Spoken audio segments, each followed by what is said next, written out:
Assalamualaikum warahmatullahi wabarakatuh. Anak-anak, sekarang kita memasuki subtema yang ketiga pada pendamping pembelajaran 5.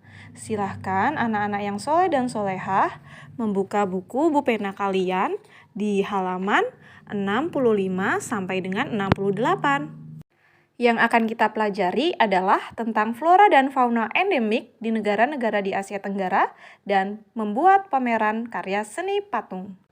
Tujuan pembelajaran kita ada dua ya. Yang pertama adalah menyajikan hasil identifikasi karakteristik flora dan fauna endemik negara-negara Asia Tenggara. Dan yang kedua adalah mempresentasikan karya seni patung. Flora disebut juga tumbuhan dan fauna disebut juga hewan. Jadi istilah-istilah ini anak-anak jangan bingung ya. Flora dan fauna endemik adalah suatu jenis tumbuhan atau hewan khas suatu wilayah yang jarang ditemukan di wilayah lain. Yang pertama kita bahas adalah flora di Indonesia ya.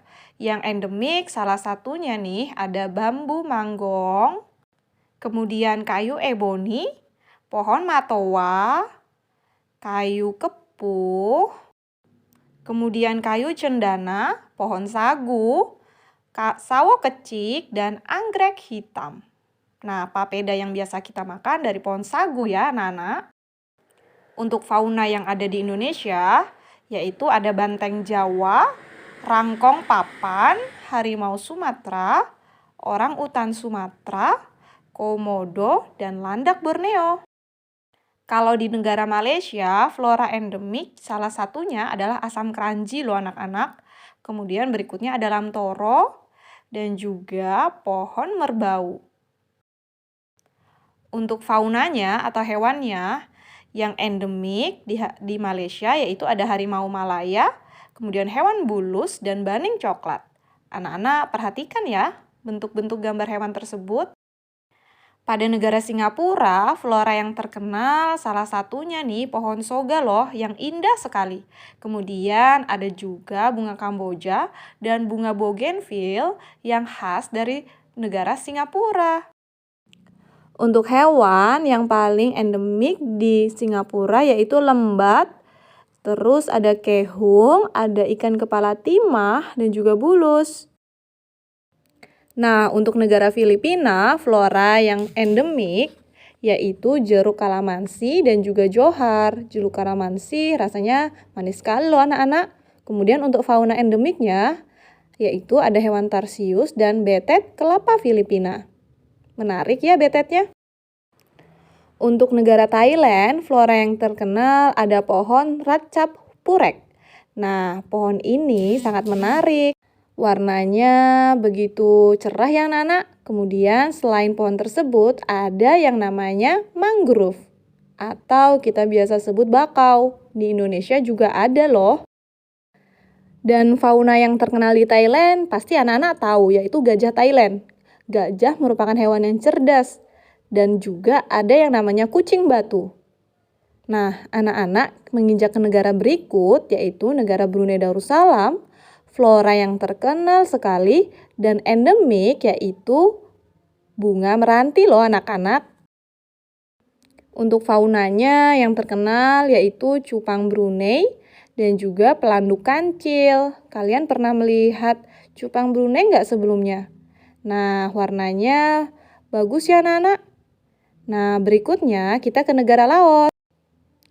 Flora yang terkenal ada pohon bambu, kemudian rotan, dan juga liana. Liana biasanya digunakan untuk orang utan bergantung loh anak-anak di hutan.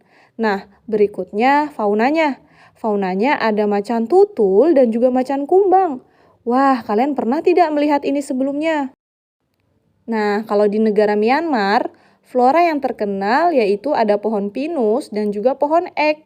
Kalau pohon pinus di Indonesia juga sering kita lihat ya anak-anak, apalagi di daerah Papua. Nah, untuk faunanya ada babun, kemudian ada merak hijau, dan juga babi hutan. Ini yang terkenal di Myanmar. Berikutnya kita masuk ke Vietnam. Di Vietnam yang terkenal juga ada pinus, bambu, dan mangrove. Nah, tumbuhan-tumbuhan atau flora ini endemik di Vietnam. Kalau bicara tentang faunanya, untuk fauna endemiknya yaitu musang rase dan macan tutul ya anak-anak. Lihat. Kalau negara Kamboja, flora endemiknya yaitu lamtoro dan pohon palma. Nah, untuk hewannya yang endemik itu ada 3. Namun kalau kalian lihat di buku masih banyak ya anak-anak ya, lebih dari 3. Ini ibu guru cari gambarnya yaitu itik liar, belibis, dan kukang kerdil. Nah, anak-anak perhatikan baik-baik ya. Nah, anak-anak yang soleh dan solehah beralih dari tadi hewan dan tumbuhan atau fauna dan flora endemik di negara-negara di Asia Tenggara. Kemarin kan kalian sudah membuat patung bukan? Nah, patung yang kalian buat itu ada yang bentuknya hewan dan ada juga yang bentuknya tumbuhan. Nah, anak-anak kira-kira kalau sudah buat patung pasti kalian ingin kan mempresentasikannya atau menunjukkannya kepada orang lain. Nah, itu yang disebut sebagai pameran karya seni patung. Nah, kira-kira manfaatnya apa saja sih? Manfaatnya ada 5 ya, bisa kalian baca di buku juga di halaman 67. Nah, tahap persiapan pameran seni patung yang akan kalian buat itu ada 2. Yang pertama, menyiapkan ruang dan juga menyusun hasil karya. Kalau menyiapkan ruang, bersih-bersih dulu dan juga ditata rapi bagi kenyamanan pengunjung. Jika kalian menyusun hasil karya patung, maka susunlah meja agar tampak rapi. Kemudian kelompokkan hasil karya patung berdasarkan bahan yang digunakan dan warnanya. Nah, bisa juga kalian berikan keterangan nama pembuat dan kelas kalian pada patung kalian. Atau kalau mau ditambahkan juga teknik cara membuat patungnya ya. Nah, alhamdulillah anak-anak yang soleh dan solehah, hari ini kita sudah selesai dalam pembelajaran kita di tema 1 subtema 3 pada pembelajaran pendamping yang kelima. Nah, anak-anak silakan jika ada pertanyaan ataupun ada yang kurang jelas bisa kalian tanyakan kepada ibu guru ya. Ibu guru akhiri pembelajaran kita hari ini. Wabillahi taufiq wal hidayah. Wassalamualaikum warahmatullahi wabarakatuh.